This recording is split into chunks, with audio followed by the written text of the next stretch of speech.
Salut la gang! On m'a demandé de vous faire une petite vidéo pour vous parler rapidement du métier de comédien, comédienne. C'est toujours un peu difficile quand on me pose cette question-là parce qu'il n'y a pas une seule façon de devenir acteur ou actrice. Il y en a des milliers. Tu peux soit avoir fait une école professionnelle de théâtre, comme un conservatoire, ou encore, tu peux ne pas du tout avoir fait d'école, avoir commencé jeune sur des plateaux de tournage, avoir acquis une certaine expérience, puis tranquillement, pas vite, ben, tu deviens comédien. Donc, c'est dur parce qu'il n'y a pas une recette. Il y en a autant qu'il y a d'acteurs qui existent. C'est, selon moi, le plus beau métier du monde.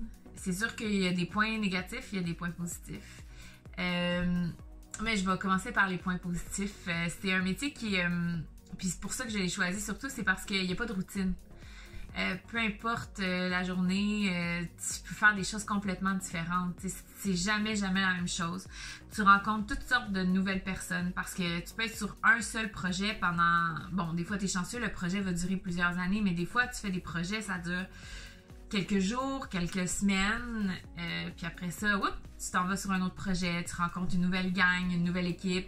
C'est ça qui est cool aussi, c'est que ça te crée un grand cercle de connaissances, puis ça te permet de rencontrer des amis aussi.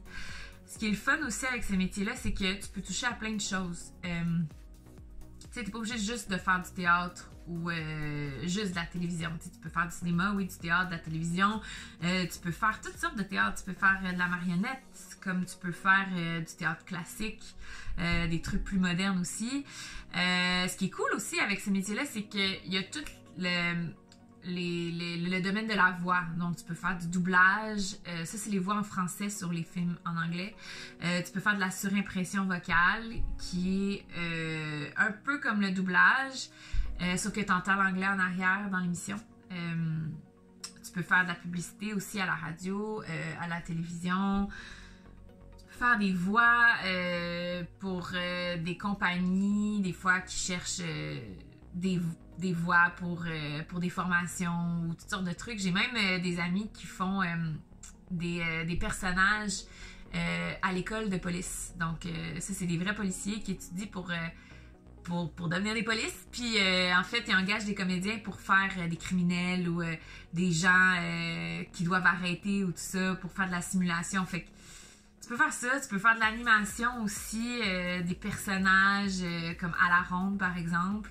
Souvent il y a des comédiens qui sont engagés pour faire des personnages dans la maison hantée ou tout ça. Donc c'est ça qui est le fun, c'est qu'il n'y a pas de limite, tu sais. C'est très chouette. C'est sûr que d'un autre côté, ça c'est la partie un peu moins fun, c'est que t'as pas de stabilité. Donc disons que tu travailles du lundi au vendredi pendant une semaine, ben ça veut pas dire que la semaine suivante tu vas travailler, tu le sais pas. C'est pas parce que là en ce moment tu travailles que l'été prochain tu vas travailler encore. C'est comme ça se peut que le téléphone sonne pas pendant quelques temps, fait que là faut que tu jongles un petit peu avec le fait de pas être occupé. Donc ça te prend aussi des passe-temps, parce que des fois il y a des périodes où est-ce qu'on travaille pas puis c'est plus difficile. Faut aussi être habitué de se faire dire non parce qu'on passe énormément d'auditions, puis je vous dirais que on en décroche peut-être 1 sur 10, tu sais, on les décroche pas toutes, donc encore là, faut être passionné, faut vouloir, parce que il y en a beaucoup de monde veulent faire ça parce que c'est un métier qui est vraiment le fun, qui sort de l'ordinaire, qui sort de la routine, mais c'est sûr que faut vraiment vouloir, parce que des fois c'est pas évident.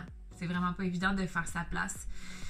Puis les comédiens qui réussissent, il y en a, mais il y en a pas beaucoup. La majorité, on travaille 2 jobs, tu sais, on est comédien et on a un autre métier on the side, là, sur le côté, pour arriver à payer tout ce qu'on a à payer. Mais c'est quand même le plus beau métier du monde. Moi, je vous dirais comme conseil, n'hésitez pas à vous impliquer dans des projets culturels, comme le Media Lab, comme Silence on tourne. Ça vous donne des expériences, ça vous permet de vous perfectionner. À l'école, si jamais il y a des troupes de théâtre, allez chercher votre expérience là, puis n'hésitez pas à faire vos recherches, puis à écrire si jamais vous avez des questions sur ce métier-là. Mais je vous souhaite bonne chance. Salut!